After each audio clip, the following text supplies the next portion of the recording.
was never like a child prodigy. Like I was never drawing as a kid, or I was never painting. I didn't get into it until late high school. And I think if they would, and I have a cousin, which kind of makes things a little more competitive, who has been drawing and painting since he was like 8, and he's like super good.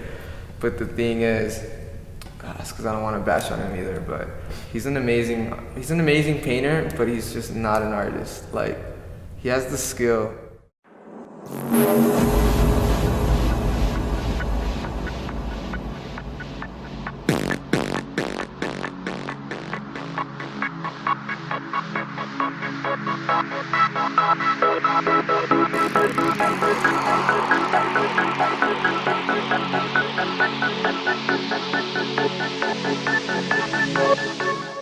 Well, let's see. I kind of grew up with art. No, not really with art. I grew up with my dad being a photographer, which was and a musician. So that was like the closest exposure to art that I had. But I didn't really get into art until, it's a weird story. When I was like a sophomore in high school, I discovered Banksy, who I'm pretty sure like everyone knows. And I thought it was so interesting. I think that's where my interest for graphic design also came about, which was how Banksy's work is like so minimal and so simple, but the fact that it's in the street and the messages, like the concepts are so strong. So that kind of pumped me up. I was like, wow, like you can say something that deep, that simple in the street that kind of forces people to see it. Like it's not just for people who are interested in art, like it's for everyone. Absence makes the heart grow fungus, because it's basically about my relationship, like my long distance relationship with my girlfriend. So I wanted to encompass like how strange and surreal that kind of tends to be, because it's very personal. Like I don't want to get all mushy about it. The painting in the back is supposed to be me. The painting in the front is supposed to be her. The in between is like the distance. Like no matter how hard we try, we're never gonna be one piece. But then again, the distance that's holding us together is what makes us one piece. You know what I mean? Like you see the whole one piece. So the way I painted the painting in the front, which is supposed to be her, was I would lay this painting in the back one that's supposed to be. I would squirt colors on it, and then I would pour water on it, and wherever the water was dripping, I put this one underneath. So this one received all the drops from this one, which kind of says how like in a relationship, I gave her a lot of like what she knows. Like I gave her a lot of color, I guess. And the same way, like I cut out pieces from the front one and put them on the back one. We both kind of interchange each other. A little bit of each other is in each other, I guess. There was a little period when every weekend I would take a bus and go downtown, because downtown El Paso is such a mystical, like, it's just it was such a mystery to me, because my whole life as a child, like, downtown was never an area that people take their kids or anything, especially back in the 90s and early 2000s. So I would always just drive by and see it, but I never really got to experience it firsthand. So that's why I started taking those bus trips and kind of walking through it and exploring it myself. And as I was doing that, I started discovering like that there was actually some street artists locally that were doing more contemporary like street art and going out and making a mess everywhere.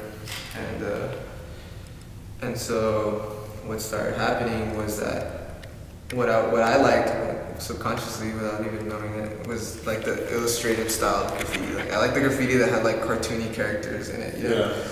Yeah. So I was trying to do stuff like that, and I guess through street art, I kind of developed like my style, my birthing style, and the confidence to keep going at it. So that was kind of helpful. But then I got caught when I was a senior, because one of my friends, who was also like all interested in that when he was in the West Side, one day he was like, "Dude, I know this warehouse on the West Side.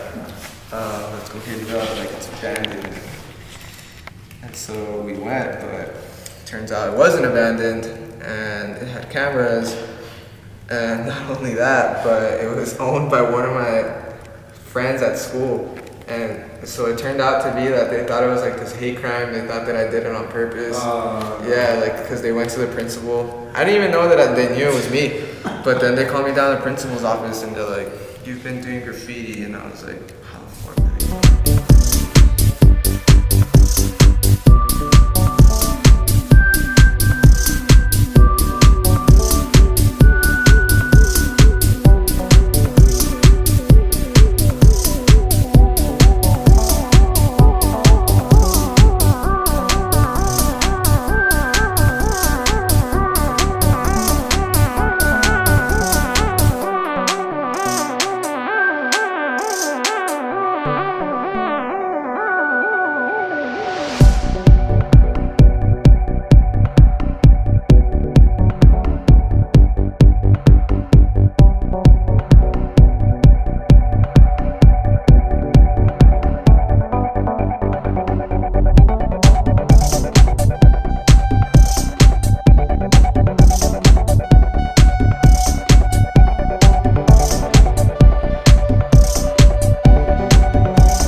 Like I said before, I started with like a strong street art, graffiti kind of style that was very illustrative.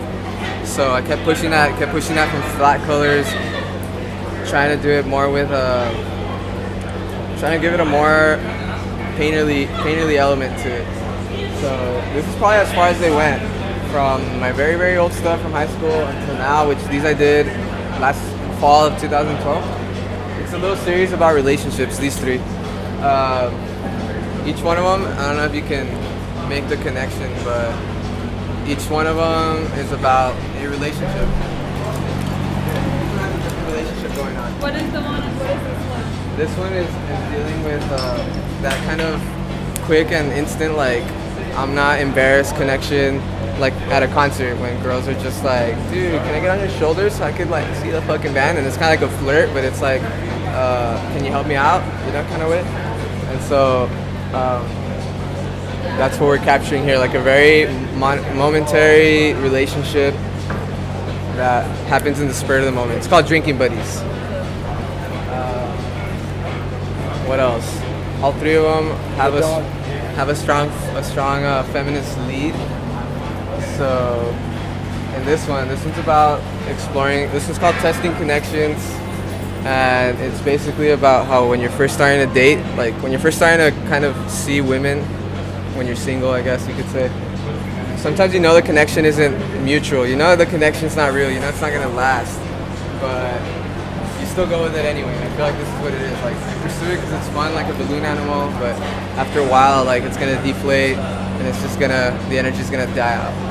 At first it's all about sex and it's fun, like a balloon, hooking up. So the first show I ever had was actually at the Percolator, and back when it used to be cool, because I organized that show, I curated it, everything. I chose the artist, I hung up the work, and it was fun. I actually sold a piece there, my first piece, for $100 at my first show.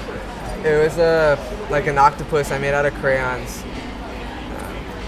So I've shown here at Loft Light because they have this system where it's kind of takes away the merit of showing here, but anyone can show here. Anyone can show their work. If you have some stuff, bring it up.